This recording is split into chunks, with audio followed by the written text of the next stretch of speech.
Dúvidas cartoriais? Esse assunto, claro, é com eles, senhor Antônio do Prado e Fernanda Soares.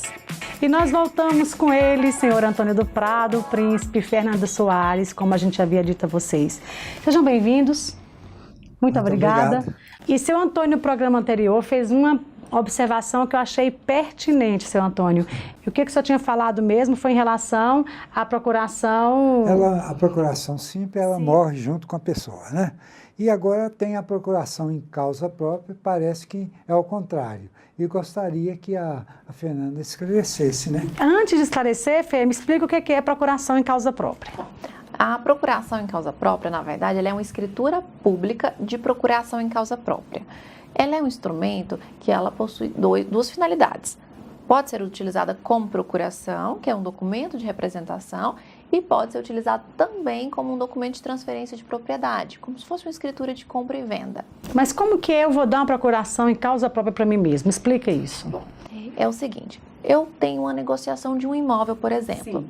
Só que eu não quero necessariamente transferir para o meu nome no presente momento. Então, eu quero pegar uma procuração do proprietário, porém eu quero uma procuração segura, que eu não tenha problemas caso ele venha a falecer.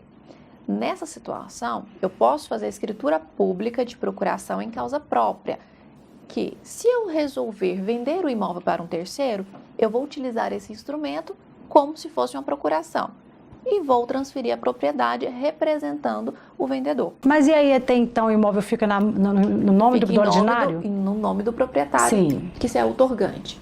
Se eu decidir em transferir esse imóvel para o meu próprio nome, eu vou recolher o ISTI, que é o Imposto de Transmissão, e já vou levar esse instrumento junto com a guia de ISTI recolhida para o registro de imóveis. E lá eu vou consolidar a propriedade no meu nome. Me esclarece se eu estiver entendendo errado. Não facilitou aí burlar o imposto, não? Não, porque esse é um instrumento que ele tem a previsão legal e que ele possui essas duas finalidades. E, de qualquer forma, haverá o recolhimento do ISTI, seja em meu favor ou seja em favor do terceiro. Não agora, pode ser depois que for levar para o registro. Para o registro. Isso. Então, independe, não vai ter jeito de fugir aí do recolhimento. De qualquer forma, vai ter o recolhimento. A diferença é se eu decidir escriturar, né, transferir para o meu nome ou se eu já vou passar direto para um terceiro. E se eu deixar, Fê, vamos supor no meu nome, quanto tempo eu posso deixar?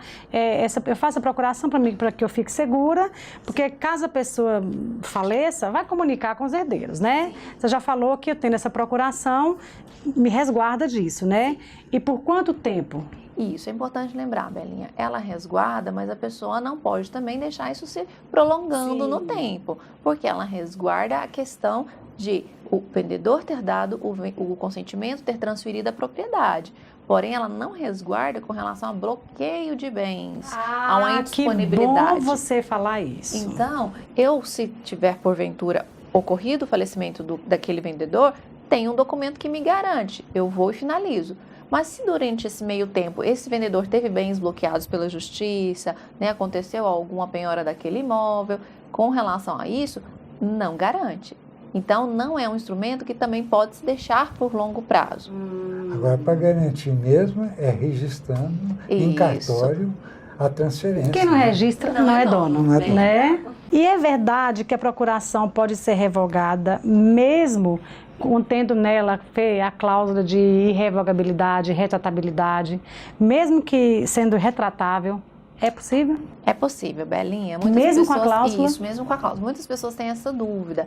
O que ocorre é o seguinte, se tiver a cláusula, a pessoa que revogar, o outorgante, ele tem que estar ciente que poderá responder por perdas e danos. Ou seja, aquele procurador que teve prejuízos com essa revogação, né, vai ingressar com o seu pedido e reaver o prejuízo que teve. E aí vai ser devidamente analisado, né, no judiciário qual foi o motivo que levou aquela pessoa a revogar. Se realmente aquele prejuízo causado ao procurador, né, foi justo ou injusto. Porque em algumas situações, nós temos pessoas que passam a procuração como condição de um negócio e que, por exemplo, não foi concluído o pagamento. Então, o outorgante, para não ter tanto prejuízo, acaba cancelando esse instrumento. Então, tudo isso tem que ser analisado. Fernanda, e a idade mínima para a procuração? A idade mínima, né, nós chamamos os menores púberes, 16 e 17 anos, já pode passar uma procuração. Só que lembrando que devem estar assistidos pelos genitores. Menores púberes. Tem os impúberes que são abaixo, né? Isso, né? Os púberes que são 16 e 6 a 17 anos já podem passar, mas assistidos pelos genitores. E o analfabeto também não é impedimento, não. Não, de forma nenhuma. Se a pessoa não é alfabetizada, ela pode passar a procuração. Só que vai ter um arrogo, uma pessoa, né, que vai estar assistindo ela e vai assinar na procuração também. Ô Fê, no caso aí que o príncipe falou, situação aí da idade, o público 16, 17 anos, é 18 ou é 21 para esses casos? Porque a maioridade aí, ela tem a penal, tem a civil. Para a área civil, a maioridade vai ser aos 18. Então, com 18, ele pode passar a procuração independente dos genitores, né? Agora, a mínima mesmo é 16, que ele já pode passar, mas com assistência dos pais. Que delícia, né, gente? Eles sabem muito. Trazem pra gente, a gente aprende brincando, né? A gente tá falando agora mesmo do professor lá do Zeno, né? Que é extraordinário, né, seu Antônio? E com vocês é assim também, um bate-papo descontraído, os assuntos ficam leves e fácil pra gente aprender. E eu queria agradecer ao senhor Antônio do Prado, príncipe, Fernanda Soares. Obrigada, gente. Vocês prestam realmente um serviço social. Muito obrigada. Eu que agradeço. Obrigada, Fê. Até a próxima, velhinha. E não saiam daí, continuamos com o programa belíssimo. Muito bom ouvi-los, né? Como eles sabem, né, gente? É uma escola ambulante, uma escola viva para nós.